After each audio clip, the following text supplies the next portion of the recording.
Oke, Assalamualaikum warahmatullahi wabarakatuh. Di sini kami kelompok 5 akan mempresentasikan proyek Big Data untuk mata kuliah basis data lanjut dengan judul Plant Monitoring System atau Sistem Monitoring Tanaman. Oke, di sini anggota kelompok kami mulai dari Daniel, terus ada Freddy, lalu ada saya, Rayhan, dan ada Raka.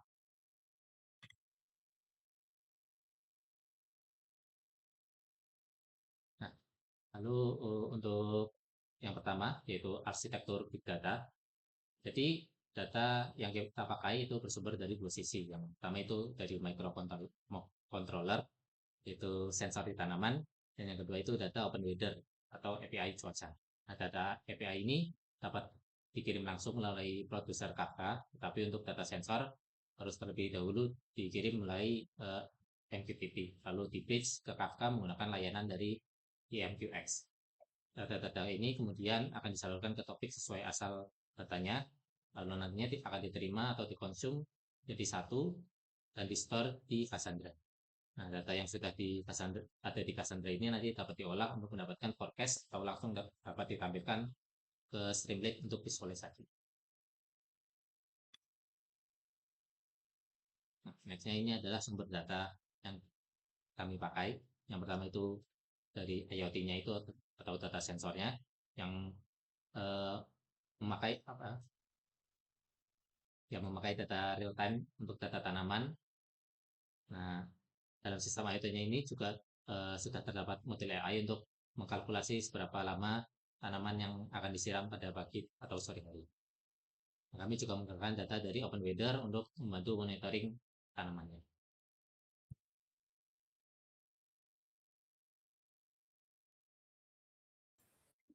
Berikutnya saya akan menjelaskan analisis dari aspek 5V dari Big Data. Yang pertama yaitu volume. Jadi untuk Big Data itu volume mengacu pada banyaknya data yang tersimpan dalam basis data tersebut. Dalam kasus kami, sistem menghasilkan data dalam jumlah besar yaitu 86.400 baris karena diambil setiap detik. Data per sensor yang diambil setiap hari tersebut menunjukkan karakteristik volume yang tinggi sebagaimana konteks Big Data di industri pertanian modern. Yang kedua adalah velocity atau kecepatan data. Kecepatan data diambil. Data dari sensor IoT dan API cuaca dikirim dan diperbarui setiap detik, sehingga aliran data berlangsung cepat dan kontinu. Hal tersebut menandakan sistem kami memenuhi aspek velocity. Yang ketiga, variety atau keberagaman. Data kami berasal dari berbagai sumber dan format, meliputi data numerik yang terstruktur seperti suhu dan kelembapan, serta data semi terstruktur berbentuk JSON dari API cuaca. Kemudian aspek veracity atau kualitas data yang diambil.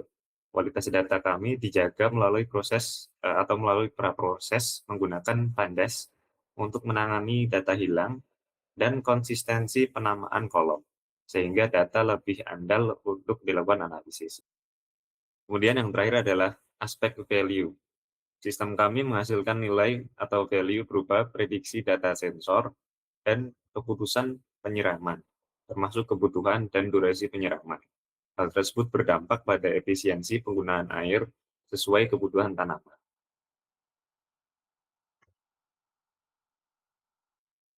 Selanjutnya adalah penggunaan Kafka. Pada komunikasi ini, kami memakai Kafka untuk mengambil data dari IoT. Kami menghubungkan IoT-nya ke MQTT terlebih dahulu, yang setelahnya diintegrasikan ke produser Kafka, dan datanya kami transfer ke topik Kafka. Selanjutnya untuk mengambil data dari Open Weather, kami membuat produser yang mengambil data atau melakukan fetch melalui API Open Weather yang dikirim ke topik yang berbeda dari topik sensor. Kemudian data dari topik-topik Kafka itu akan diambil oleh consumer dan dimasukkan ke database Cassandra. Selanjutnya adalah penggunaan database Cassandra itu sendiri. Pada penyimpanan data kami menggunakan Cassandra. Data yang diterima oleh konsumer berupa dua topik, yaitu topik yang berisi data IoT, yang satunya yaitu data open weather. Kedua isi topik tersebut akan disimpan di database dengan key space yang sama, tetapi berbeda tabel.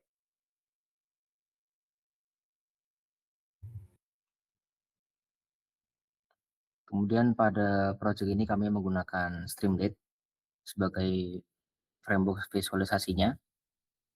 Jadi data-data yang disimpan di Cassandra akan diolah dan ditampilkan menggunakan Streamlit untuk memudahkan pengembangan.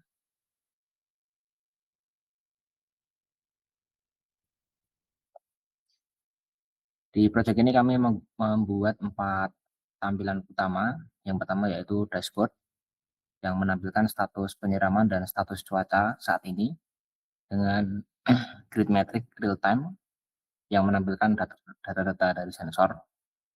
Lalu ada perbandingan temperatur tanaman dan cuaca serta tren data dari sensor. Tampilan kedua yaitu analisis data sensor. Isinya ringkasan statistik rata-rata setiap metrik dengan tampilan grafik garis dan menggunakan distribusi histogram. Eksplorasi data mentah juga kami gunakan dengan tabel untuk melihat data sensor secara lengkap. Kemudian tampilan analitik data cuaca, isinya statistik cuaca dengan rata-rata temperatur dan kondisi cuaca yang paling umum. Visualisasi tren berupa grafik garis untuk temperatur, time series, distribusi cuaca dalam pie chart, serta diagram kotak untuk analisis distribusi temperatur dengan pembagian kuartil. Dan terakhir yaitu tampilan untuk ramalan machine learning.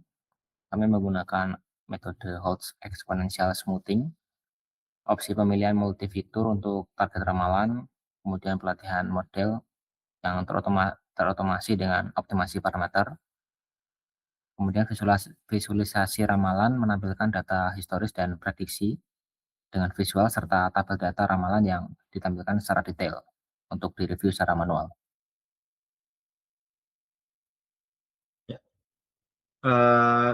Selanjutnya adalah demo dari dashboard kami. Nah, dari proyek kami ini dibuat berdasarkan dari Docker. Nah, dari sini ada beberapa Docker-Dockernya. Nah, kalau dijalankan, ini akan menampilkan hasil ini.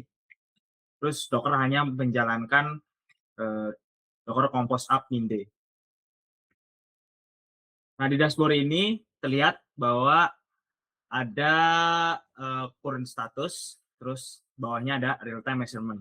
Nah, current status ini adalah status dari kondisi tanamannya, apakah perlu disiram atau tidak disiram. Nah, terus yang kanan adalah current weather. Ini current weather diambil dari data open weather. Nah, yang watering condition ini diambil dari data IoT-nya. Nah, di IoT-nya ini karena sudah ada AI modelnya, yaitu Fazli Mamdani. Nah, jadi di situ udah dikalkulasin apakah disiram atau enggak berdasarkan dari sensor-sensornya. Nah, terus di bawah ada sensor-sensornya, yaitu adalah temperaturnya, suhu yang dipunyai sensor IoT-nya, terus soil moisture, humidity, light level, sama weather temperature. Ini weather temperature dari open weather. Nah, berikut ini adalah grafik-grafiknya. Yang pertama itu temperature, plant versus weather. Nah, ini maksudnya data dari IoT, suhu dari IoT sama suhu dari open weather. Nah, ini kan sangat kecil. Kalau misalkan pengen luasin lagi, tinggal pakai yang last 7 days yang sebelah kiri.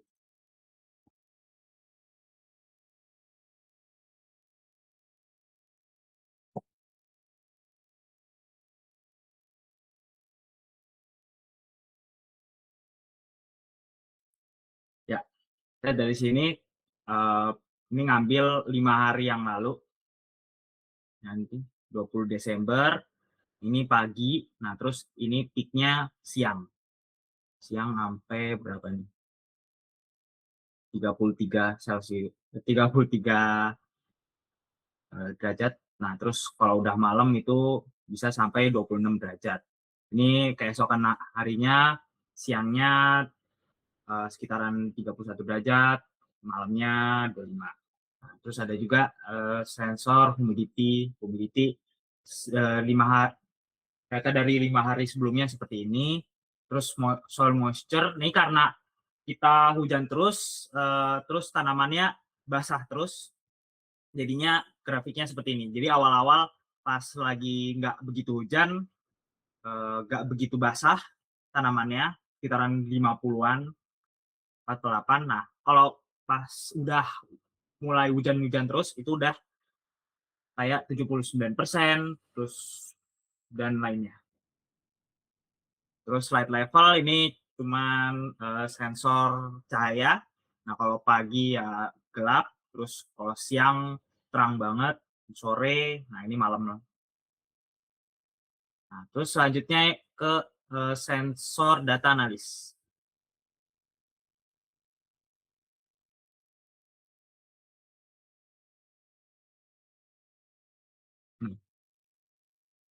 Di sensor data analis ada statistiknya, ke temperature-nya, soil moisture, humidity, sama level.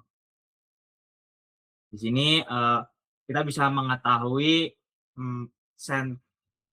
hasil sensornya secara mendetail. Ini ada kolomnya gitu.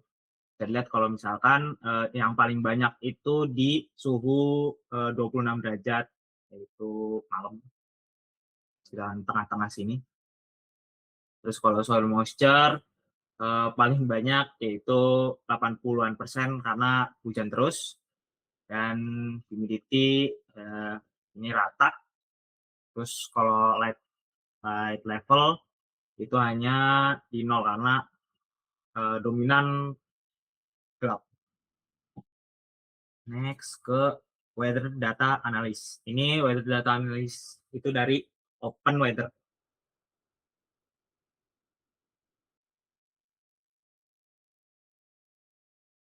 Nah, ini weather analysis 29 Celcius.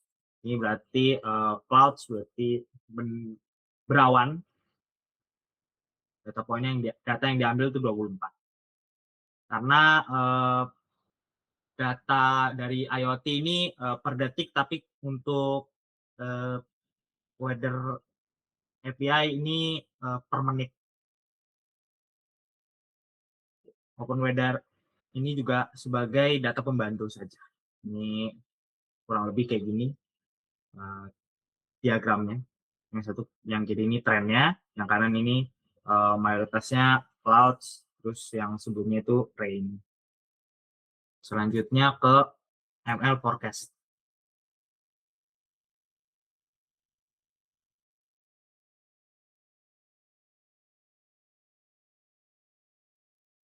Nah, di sini data yang buat di train ada 395.000, time range 4 days, terus forecast-nya cuman 20 detik setelahnya.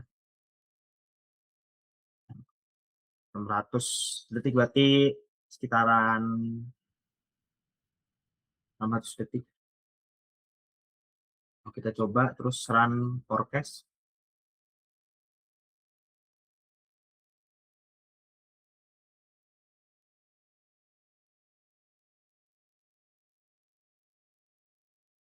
Mungkin karena ini 4 days doang, jadi nggak begitu bagus modelnya. Kalau bagus tuh sudah 1 minggu.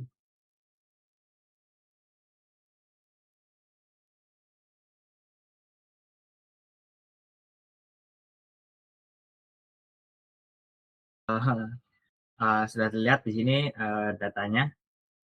Jadi di sini bisa lihat historical dari jam berapa menit sebelumnya. Nah, ini forecast mulainya. Nah, ini udah mulai ke atas. Ini data prediksinya sekian. Nah, terus juga sama, ini ada buat di prediksi ada temperature, humidity, sama light level. Nah, light level udah kelihatan ini 0 saja. Terus kalau misalkan humidity ini menaik ke atas, kelembapan udara. Nah, dan model port temperature seperti ini. Forecast datanya ini ada banyak. Nah, untuk model evaluasinya mungkin di sini cukup keliru karena masa ya MAE terus RMSE itu 000 kayak susah untuk dipercaya. Nah, terus R kuadrat juga 1 dan seterusnya. Nah, di sini juga ada auto refresh. Jadi apa ya? Data akan masuk tiap 5 detik. Ini cukup real time. Jadi tiap 5 detik dia akan refresh data baru. Nah, lihat refresh, tunggu 5 detik lagi. Ini juga refresh. Nah, refresh lagi 1. Mungkin sekian dari demonya. Terima kasih.